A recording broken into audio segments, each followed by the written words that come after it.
So this is Hina's. So again, this is going to be another 30 some minutes, so hang in there. Hold on, hold on, hold on, hold on, hold on. See, those have to be dates. Those have to be dates. Chotomate. I need to write this down. So before it was, what was the date from before? Or the number? It was 202809, I thought it was. And this is 2005 through 202806. So I'm kind of guessing that this is from May 2020 through June 2028 is how I am going to interpret those numbers for right now.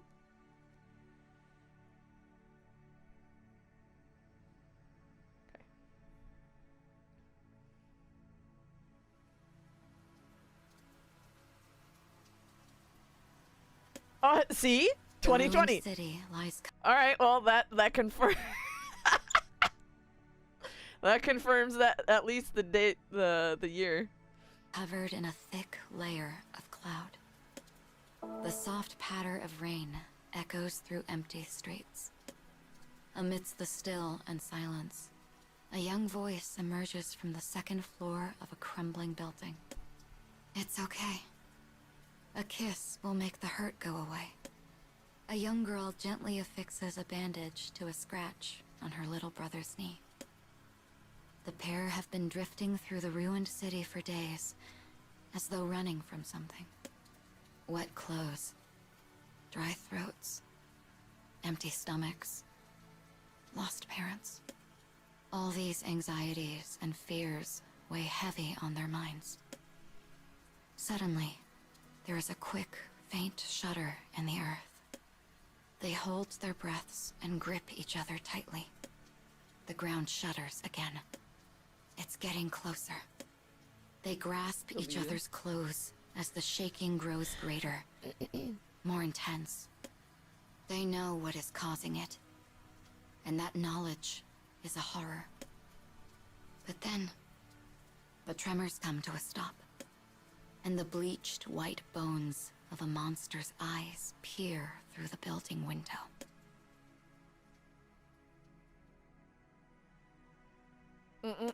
See? Okay, so again. A girl stands on the deck of an escort vessel docked at a military harbor. Clad in a military uniform, she gazes up at the sky. It is the same. Yeah, so that's also true for Thou Shalt Not Die. They have that kind of uniform. It looks a little bit different than this, but it's kind of the same. Girl from the abandoned city. She now stands in the warm sunlight, lost in thought. Years have passed since that day. Yeah. 8 years. She is no longer a scared little girl, but a soldier. The general is asking for you, Captain, says a boy in the same uniform. She turns around, smoothing hair mussed by the ocean breeze. I'll be right there, She's captain? she says softly. The girl walks into the ship's control room and finds a number of officers gathered. None are older than 20. All wear the same worried expression. Because, oh god, okay. At a certain age, they start to lose control of their ability. If we're talking about Thou Shalt Not Die, they take this drug. It's never given a name, but I've always speculated that it's Luciferase, or however you're supposed to say that, which is also in the NieR lore. It's supposed to unlock like super abilities in people.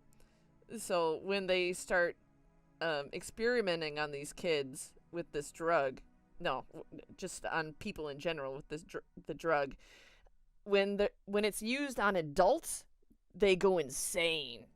and their brain will explode within 30 minutes.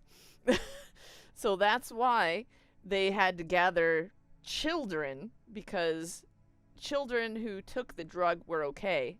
They could still harness whatever power that the drug unlocks, and they don't die. Their brain doesn't explode. But at a certain age, roughly 20 is considered adulthood in Japan. That's kind of where their abilities would probably maybe not work anymore, and yeah, so that's kind of interesting that they dropped this here as well, is that none are older than 20. Yeah, that fits. That fits with thou shalt not die. The general, the same one who has summoned them here, begins his brief in terse tones. In our previous operation, some of you retreated from the front line without my orders. The purpose of the previous operation was to capture Legion. Legion are white monsters with bone-like shells, and the greatest threat humanity has ever known. The organization the girl belongs to was formed for the sole purpose of eradicating Yeah, it's actually Legion. a real thing. Mm-hmm. Talented personnel have been impressive. gathered from across the world to dispatch the monsters wherever and whenever they crop up.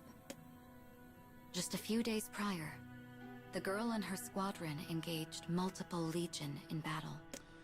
But faced with greater enemy numbers than anticipated, several of her soldiers lost their nerve and ran. Now those same soldiers sit in the briefing room with sweat running down their bodies.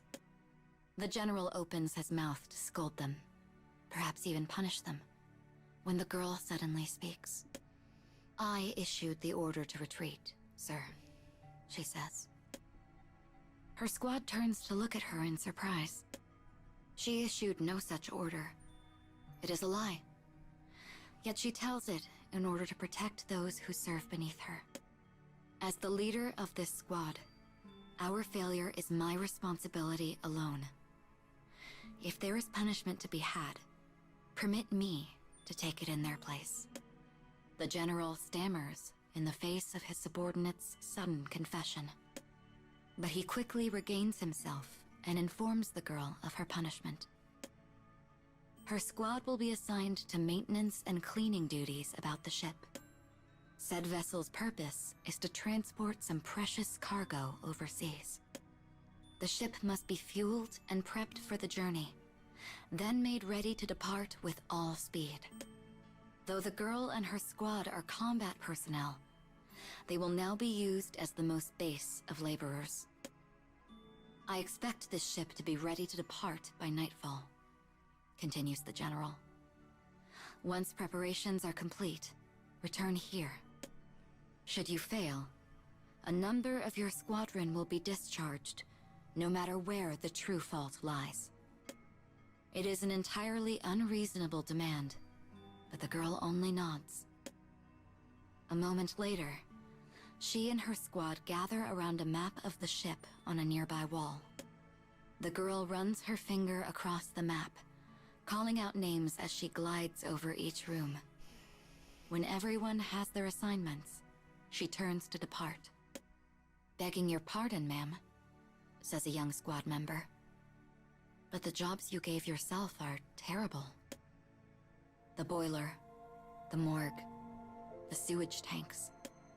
The girl has taken on the most demeaning and horrific tasks for herself."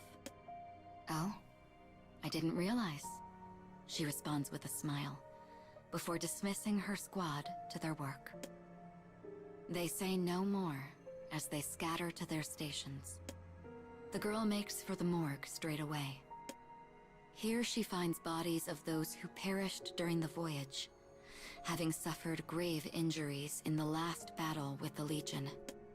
She follows the medical team's orders and disposes of the bodies, praying they might find peace in the next life. Afterwards, Yeah, she moves through the Crusaders. ship, taking care of preparation, maintenance, and cleaning in each of her assigned areas. Footsteps echo throughout the ship as her squad rushes to and fro. Crew members offer cheerful greetings, as they slip by in cramped hallways. A warm, comfortable breeze blows through the ship as it prepares for an arduous voyage. Once she is finished, the girl makes her way to the control room, where the deadline is looming. If she is even 1 second late, the general will dismiss her squad mates without mercy or recourse. After a moment's hesitation, she pushes open a rigid door to take a shortcut to her destination, and finds herself in a storehouse far too large for the ship. That's what they're In the transporting. center lies a sturdy cage that The contains cargo. the massive legion they captured the other day. Didn't I? This is the creature to which so many of her squad lost their lives. In an instant, she understands the nature of the ship's precious cargo. So. She gazes upon its white body, covered by a shell that looks like it might belong to some manner of crustacean. Part of it is stained a deep red, perhaps because it absorbed blood. The left arm is cracked and shattered like porcelain, damage sustained in the recent fight. Images of her squad mates being torn to shreds replay in the girl's mind. The Legion's head moves slightly as it turns to look at her. Its eye sockets are empty, but when their gazes lock, a different emotion roils inside of her. She feels as though it sees straight through her, and so looks away. Less than 2 minutes remain until the deadline. Uh-oh. The rest of her squad has finished their tasks, and now waits for the girl in the control room. Better hurry up. 50 seconds left. 30 seconds. None can hide their unease. Their entire lives now lie in her hands. With 10 seconds to spare, the girl bursts through the door. "Sorry to cut it so close," she says with a grin. Though he seems disappointed, the general announces there will be no further punishment. Muttering his displeasure, he leaves the control room. Seconds pass after he leaves. The remaining squad members exchange glances before bursting into a raucous cheer. "We knew we could count on you, Captain," they say. Some laugh, some shed tears. They crowd around her, reveling in a shared joy. The girl has always been willing to place her life on the line for her squad. She is skilled in both martial and intellectual pursuits, as well as capable and kind. She is, in short, the finest leader any of them could ask for. And as the sun dips below the horizon, its few remaining rays shine over them, as though giving a blessing. So that was part 1. Man, these are long.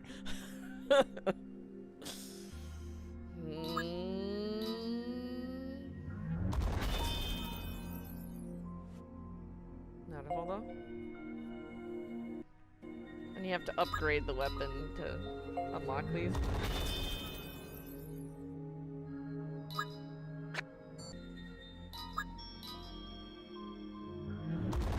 Oh god.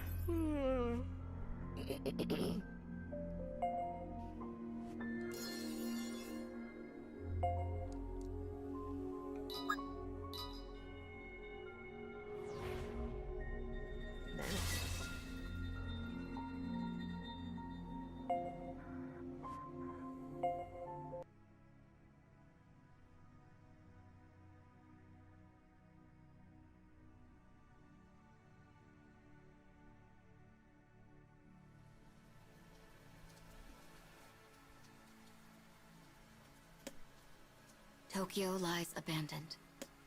A girl and her little brother huddle in a collapsed building, hiding from a monster called Legion. As its earth-shaking footsteps grow closer, the monster's massive face appears in the window. They hold their breath, waiting for it to leave. But no matter how hard they pray, it does not go. All right, so this is in 2020, but in the overall timeline for 2019, it's talking about the fight with Legion and everything and the Crusaders. So there's a deadlock between Legion and the Crusaders. The conflict between the Legion and the Crusaders comes to a standstill. Neither side seems to gain momentum in the never-ending game of cat and mouse. However, although there is little chance to eventually break through, additional forces for the Crusaders are continually dispatched. The influence of the Hamelin organization grows among countries with a high population of children. That's also related to Thou Shalt Not Die. Japan's economy is severely hampered, and most people who manage to survive migrate to Kyushu. So that's, yeah, that makes sense. After a moment of stillness, the monster wails and leans against the building, where it has apparently decided to take its rest. Though the girl's brother is on the verge of tears, she takes his hand and attempts to lead him out quietly. I'm the big sister. I need to stay focused. Because if that thing sees us, it will be over in a moment. How much longer would they have to live through this hell? A long time. At least 8 years. After finishing refueling and maintenance at the military harbor, the escort ship sets off across the ocean. The girl gazes at the cloudy sky through the windows of the officers' quarters. 4 hours until we get there, she murmurs quietly. Guess I've got time to read. The whole squad enjoys a rare bit of downtime as they sail. So if they're going Their from mission Japan, they're probably is the going to transport America. of a massive legion to a foreign research facility. Once there, it will be researched, so anti-legion weapons might be produced. It is a vital mission, one which may well lead to the end of the battle between humanity and the Legion. Once they dock, they will have to train. So developing the weapons, isn't that that's Emilan stuff. ちょっと待って。どこだ? Yeah. The National Weapons Laboratory. The Hamelin organization. So. That's in 2018. So they're probably, that's probably where they're going. The National Weapons Laboratory. So it depends. Are they going from, no, it started in Tokyo, right? So they're going from Tokyo across the ocean probably to America. So that's だよね? 多分. Transport the creature overland. As it is likely they will encounter more of the Legion, the girl and her squadron are under orders to guard the cargo. With their lives, if necessary. The squad is painfully aware of this truth. But for now, they rest to regain their strength. Yeah, Emilan. Hello. Suddenly, an emergency broadcast echoes through the ship. Alert. All personnel report to the control room immediately. Nande. A minute later, the crew is lined up neatly in the control room. They all wear serious expressions. Their relaxed moments from the beginning of the voyage, a forgotten dream. The general informs them the ship has received a request for support from their destination. Oh. The harbor was attacked by a horde of Legion with no warning, and they are presently engaged in a fierce battle. Their ship has been asked to aid in the fight. If possible, they will assemble a vanguard unit and dispatch whatever Legion remain once they make landfall. A most dangerous mission indeed. The general pauses, clearly preparing to ask for volunteers. But the girl takes the initiative and volunteers to lead the charge. The moment she knew someone was being attacked by the Legion, remaining on the ship became untenable. She quickly issues orders, assigning her unit various tasks. Some prepare first aid kits in the infirmary.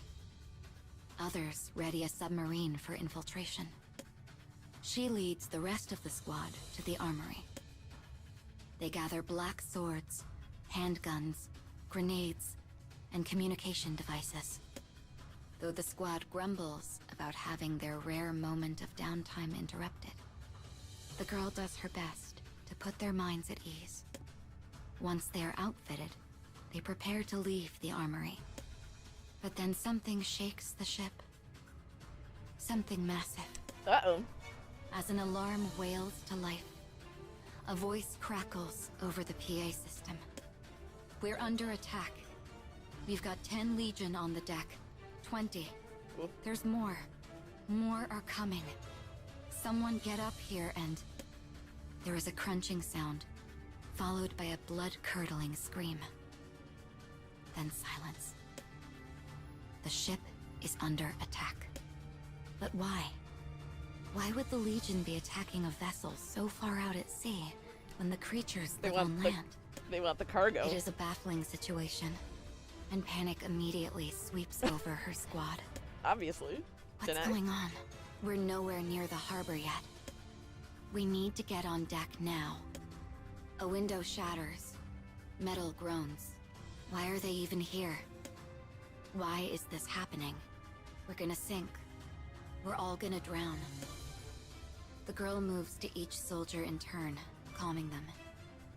Once they have themselves under some semblance of control, she whirls around and rushes to the main deck. Though she has survived countless battles with the Legion, this is a scenario she has never before encountered. She prays her unit can somehow remain safe as she flings open the door to the main deck.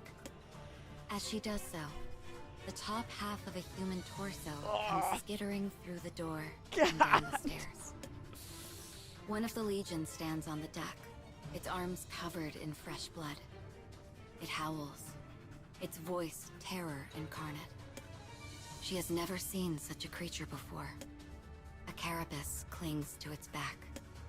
A hard shell covers countless thin legs and tentacles. Fin-like protrusions wriggle from openings across its body. It is a monster that has adapted to life in the ocean, a kind of crustacean. And now it and its fellows are launching a surprise attack at sea. Legion clamber their way up the side of the ship, shattering windows and wriggling their way inside. Screams ring out. Horror reigns. No, whispers the girl. Not here. Not like this. I won't let you. Not like this. As one of the monsters Not turns like in her this. direction, she tightens her grip on her sword and prepares to fight.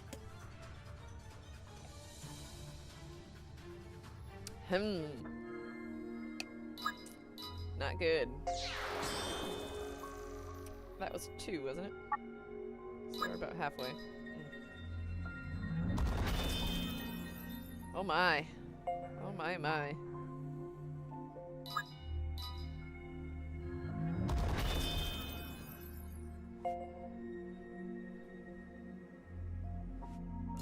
What are those items even? God.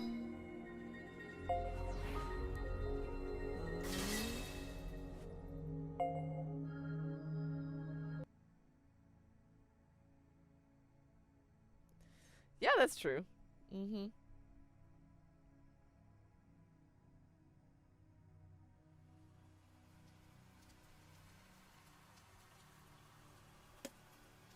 As rain pours over an abandoned Tokyo, a young girl and her brother hide in a dilapidated building. It always A white jumps back to monster that called time. Legion has crouched near their hiding place to rest. They are attempting to slip away without alerting the creature. But when they open the door, it makes a piercing, metallic scrape. They pray the rain drowns out the sound, but it is not to be. The Legion lifts its head and peers into the building. The girl feels as though her eyes have met the monsters. It has found them. They are going to die. The girl hides her brother in a futile attempt to save him. The monster reaches out, likely to idly crush them with a single massive hand.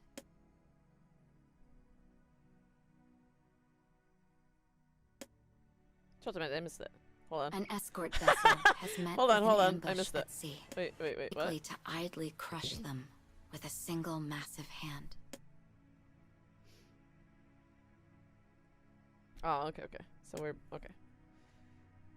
An escort vessel has met with an ambush at sea. A horde of Legion crawls from the sea and into the ship.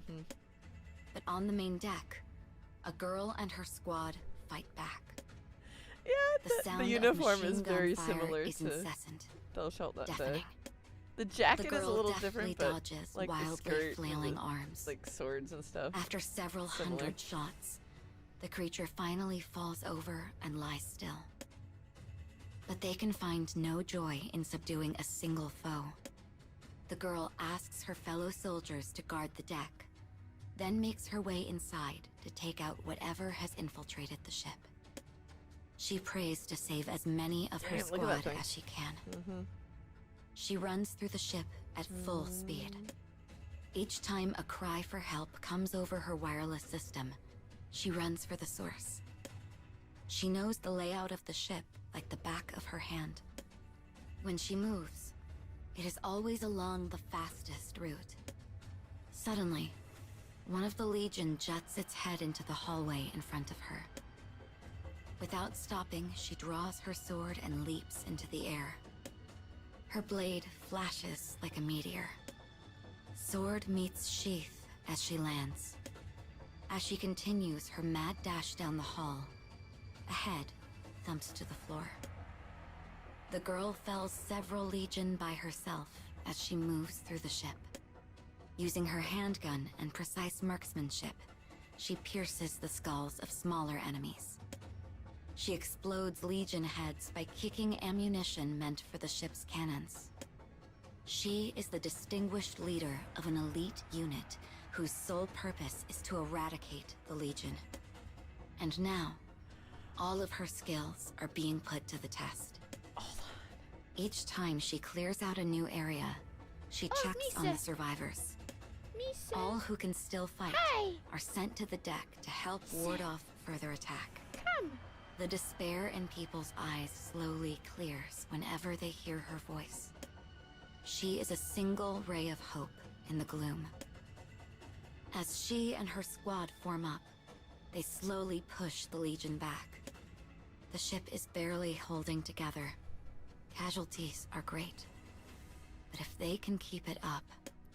She mulls over the situation as she runs down another corridor. You have a good nap?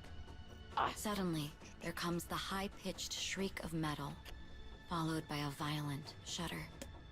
"Status report now," cries the girl into her comm. The news is even worse than she feared.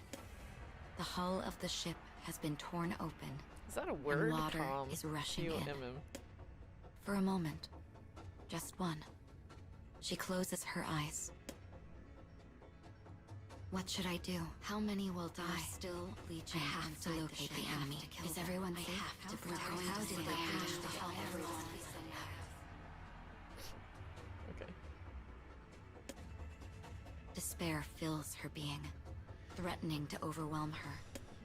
Her heart beats faster, faster, faster.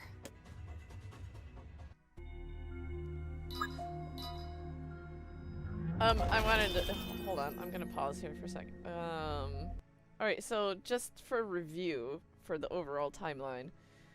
Okay. So this story is in 2028, most of it. So in 2026, we're dealing with new experimental weapon at the National Laboratory goes haywire. So that is talking about number 6 and number 7, Emil and Halua, for Project Snow White. So that's going on 2 years before the story. And then after that there's also Project Gestalt, talking about a report has been submitted to the Prime Minister regarding the rampaging weapons incident that occurred at the National Weapons Laboratory in June. Though the laboratory's budget and allocated human resources are expected to see significant cuts. A team of staffers will continue Maso research under the umbrella of Project Gestalt. Records of human experimentation conducted using Maso are scheduled to be disclosed to concerned parties separately as level 6 classification information. So all that stuff is going on prior to this story. And then 2 years after this story, in 2030, the Legion leader, Red Eye, is destroyed. The captain of the 13th Crusade kills Red Eye, the intelligent leader of the legions in Jerusalem. With the downfall of Red Eye, the remaining legions' actions become erratic. The captain of the 13th Crusade succumbs to wounds inflicted in the battle with Red Eye. So, is that what this story is? We already know that Yuzuki is Red Eye. So then Hina is the captain of the 13th Crusade who has to kill... Oh, for fuck's sake. That's what's going on, isn't it? That's what's going on, isn't it? Let's keep going. This is the last part. That's what's going on, isn't it, you guys? That's what we're dealing with. It's Red Eye and the 13th Crusade. Oh my god.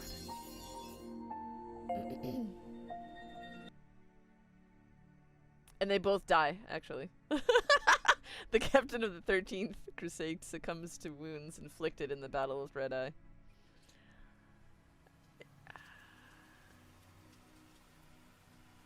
Okay, we're back to... In a ruined Tokyo, a girl and her brother have been discovered by a monster called Legion. The enormous creature reaches out to kill them. The girl places herself in front of her brother and closes her eyes. But then, the sound of gunfire and shattering rock rumbles through the air. She cautiously opens one eye, then another. The Legion's splintered body collapses to the ground in a cloud of white dust. Moments later, young soldiers in military uniforms rush to her side. "You're all right," says the voice of salvation. This deadly game of hide and seek has lasted for days. The girl's brother begins to bawl as he is released from overwhelming unease. As the young girl holds him tight, powerful emotions well up from the depths of her heart. She wants the strength to protect what is most precious to her. And at the same time... Hi. You're sweet girl. You're sweet girl. Yeah, hi. Sirens wail throughout the escort vessel. A hole has been torn in the ship's hull, Oh god. and it is beginning to sink. The survivors are mired in despair, but the girl alone refuses to succumb to it. She activates her comm and speaks to whoever is left. All crew, abandon ship. I repeat, make for the submarine and abandon ship. This is an order. All who are able drop what they're doing and race for the submarine. Minutes later, roughly 40 souls are gathered in the hangar. It is less than half the number they started the voyage with, and the girl will not permit any more to be lost. The survivors clamber into the submarine.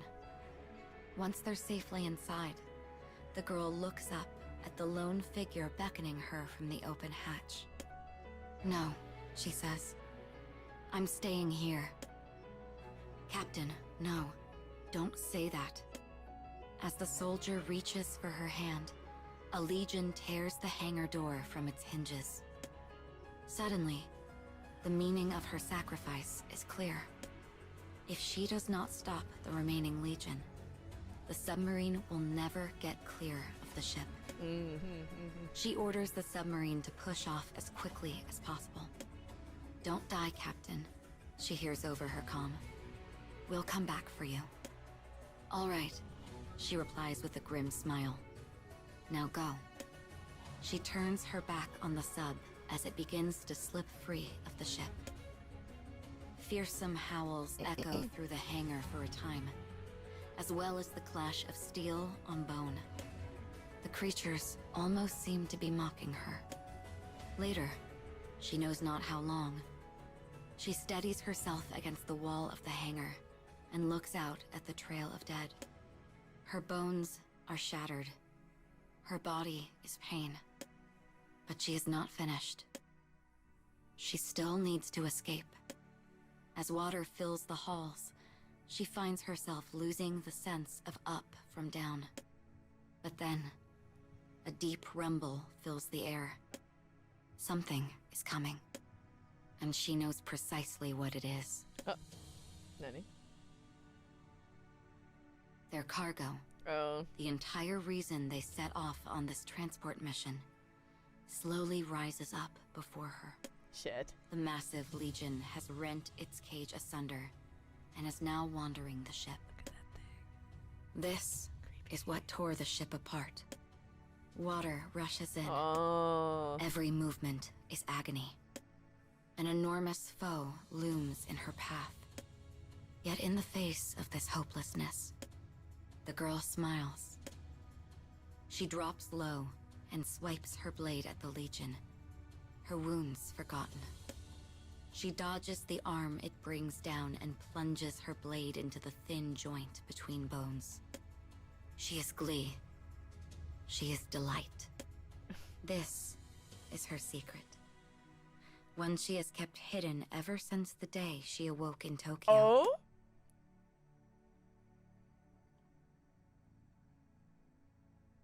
What? The city was a gray ruin. It was the day the organization saved the girl and her brother from the Legion. As she cradled her sobbing brother, she turned her face from him because she was smiling. The girl suffered from a stress-induced psychiatric disorder, one that developed as a result of constantly protecting her brother. This illness led her to volunteer for increasingly dangerous assignments. Like when she shouldered punishment in place of her squad mates. Or when she volunteered to lead the Vanguard after receiving the SOS signal. Or when she single-handedly rid the ship of Legion. Each time, the stress of the situation sent waves of ecstasy flooding through her system. It's like Kuroi. It's over. But now, her chest fills with an unfathomable emptiness as she stands atop the Legion's shattered corpse. She gently lifts the monster's decapitated skull in her small hands. "Thank you for amusing me," she says before pressing her lips to an exposed piece of bone. The ship slowly slips beneath the waves. The girl clings to a broken secret amidst a broken world. And a metal vessel carries this secret into the depths.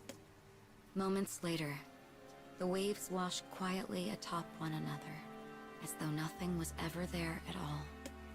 And the rays of sun that shine between the clouds bathe the ocean in a soft and fleeting light.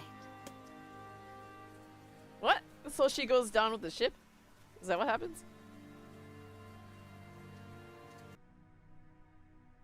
Well, I'm seeing connections to "Thou shalt not die" all over the place, but there's still no confirmation there, so who knows? Oh, okay, I understand. That's kind of too bad that they didn't I mean, the time is different. If she's meant to be the captain of the 13th Crusade that kills Red Eye, that would have been cool. But that's left ambiguous. Because this is in 2028, and that was kind of ambiguous whether or not she survives the sinking of the ship. If she's able to get to the submarine with everybody else, she could survive and continue on. So that would be interesting if it connects that way 2 years later.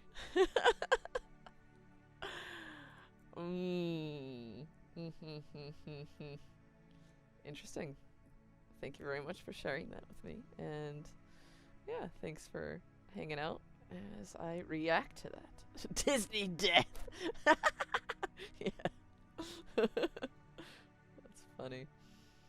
What else? Is there anything else that I missed? I think that's the most recent stuff, lore and reincarnation, isn't it? I don't know. I've probably missed a lot. I just don't like grindy grind stuff, so I probably miss a lot. So anyway, hi. So if anyone doesn't have anything else to chat about, I might be going. It's 2 o'clock. Okay, that's the only new rule and stuff. Okay, got it. Thank you very much for sharing that. Okay, so I think I will go to bed now. Hi. So thanks for hanging out with me, and I'll catch you again maybe next week. There's gonna be another Toward the Terra episode next week in place of NieR Automata, unfortunately. So